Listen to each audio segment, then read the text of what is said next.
Hey everyone, welcome back to the channel, and in today's video I thought I'd just go over a bit of a basic introduction to what a trust actually is, because over the course of this channel I'd like to get into some of the more interesting and complicated trust structures, in complex cases of offshore trusts and these types of things, but I think in order to really understand those more complicated offshore cases and the asset protection cases and some of the litigation involving these offshore trusts, it's probably worthwhile actually getting a good understanding of the basics of what a trust actually is first, and some of the history of how trusts have evolved over time, so that you understand the structure, understand sort of what the obligations and the rights of the parties are to trusts. And then when we get into the more complicated cases later, you'll have a better understanding and appreciation of what's sort of going on in those cases. So at its simplest, a trust is a legal relationship where one person holds property on trust for the benefit of another person, okay? So it sounds like a fairly simple idea, but essentially that is what underlies the modern trust structure. Now, it's not a new idea at all. In fact, it's an ancient idea. It goes way, way back in time. And in fact, before there were trusts, there were these things called uses. And a use essentially was something similar to a trust. So you'd have a situation where person A would transfer or do a conveyance of land to person B to the use of person C. So this is an example of where people started separating legal and beneficial ownership, and there are various reasons for why this occurred. But one of the reasons was to avoid the feudal incidents which arose in this time period in England in the 1400s, 1500s. But there was actually, the Crown wasn't very happy about the fact that this was occurring because it was causing a loss of feudal revenue. And so they actually passed a statute essentially outlawing uses. Now, lawyers got around this by essentially adding another use to the equation. And so there was this concept of a use upon a use, where you would have person A convey title to land to person B, to the use of person C, and then again to the use of person D. And so the statute that was passed would apply to essentially collapse the first use, but the second use would be enforceable in equity. And this is essentially this workaround, essentially is the how the modern trust was created.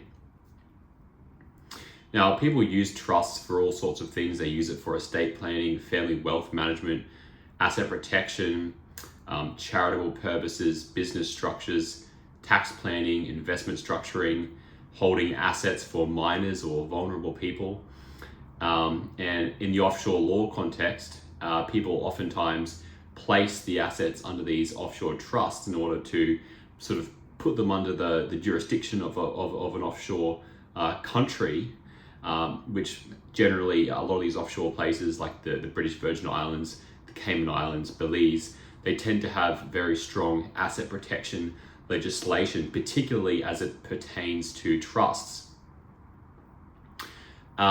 Now, let's just go through the three basic roles that exist in a trust setup. Now, the first role is the settlor. Now, the settlor is the person who creates the trust. Now, this may be done in one of two main ways. Firstly, the settlor might transfer property to a trustee to hold on trust. Or secondly, the settlor may make a declaration of trust over property. So they'll make a declaration that this property, it could be a bundle of shares, it could be real property, it could be money in a bank account, whatever it might be. The settlor makes a declaration that this property is held on trust. So that's the settlor, the person who establishes, who creates the trust, or who settles the trust. Now, the second key role is the trustee, and arguably the trustee is the most important role. Now, the trustee is the legal owner of the trust property. So the trustee will hold the legal title. What this means is if property is held on trust, let's just say it's a house, so it's real property, the registered proprietor on the title of that property will be the trustee. Okay, so the trustee is the legal owner. A trustee doesn't just have to be a natural person like an individual. It could also be a company. It's very common for there to be corporate trustees of trusts. And like I said, the trustee will hold the assets. So that might involve holding shares, being a registered owner of land, holding a bank account, things of this nature. But the trustee doesn't actually own the property in the ordinary sort of personal ownership sense. The trustee owns it in a fiduciary capacity and must deal with the property in accordance with the trust deed and pursuant to the relevant trust law.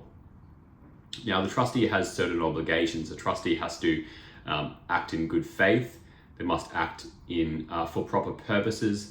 They must consider the beneficiaries, and they mustn't simply treat the trust fund as their own sort of personal property. Okay. So, and now the next key role is the beneficiaries.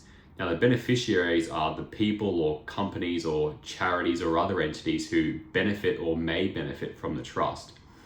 So the trust property is held by the trustee for the benefit of the beneficiaries. So for example, if a grandmother creates a trust for her grandchildren, the trustee holds that property, but the grandchildren are the beneficiaries and they stand to benefit from that. Okay.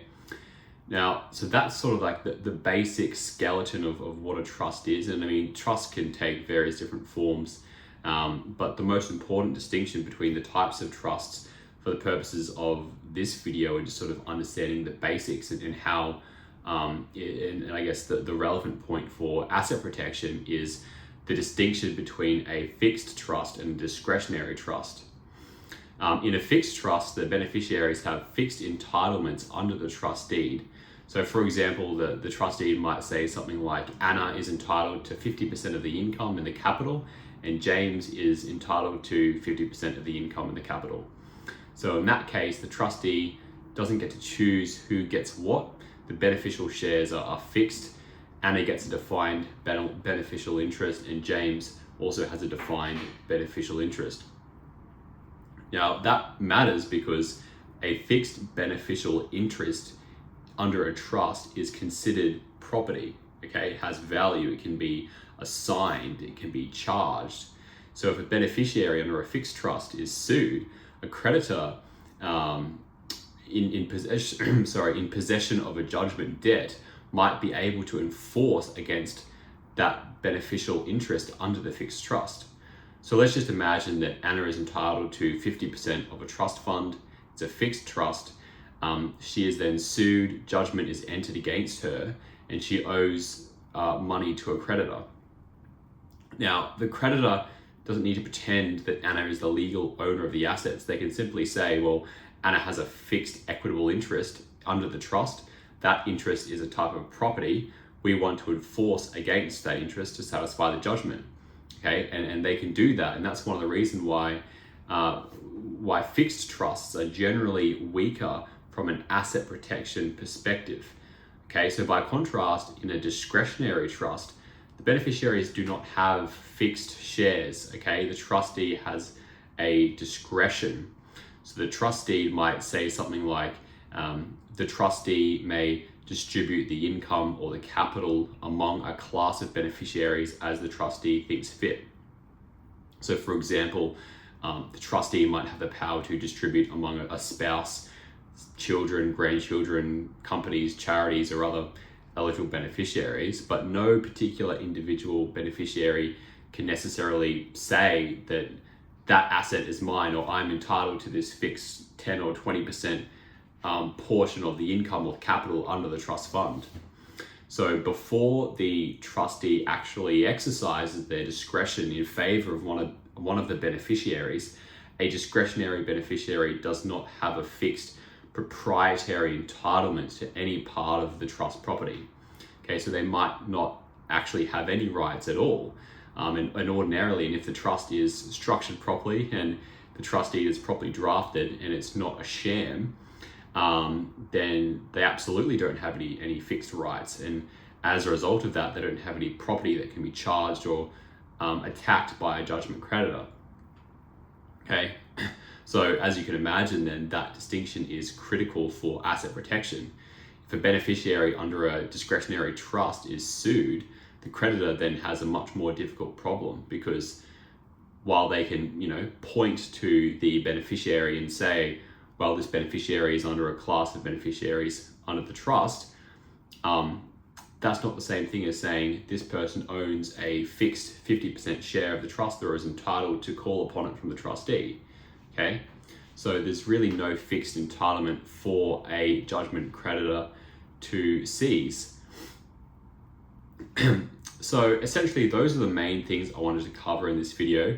A bit of the history of what a trust is, how it works, who the sort of main parties are in a trust, okay, the settlor, the trustee, and the beneficiaries, and the main distinction between two types of trusts for asset protection purposes, being fixed trusts and discretionary trusts.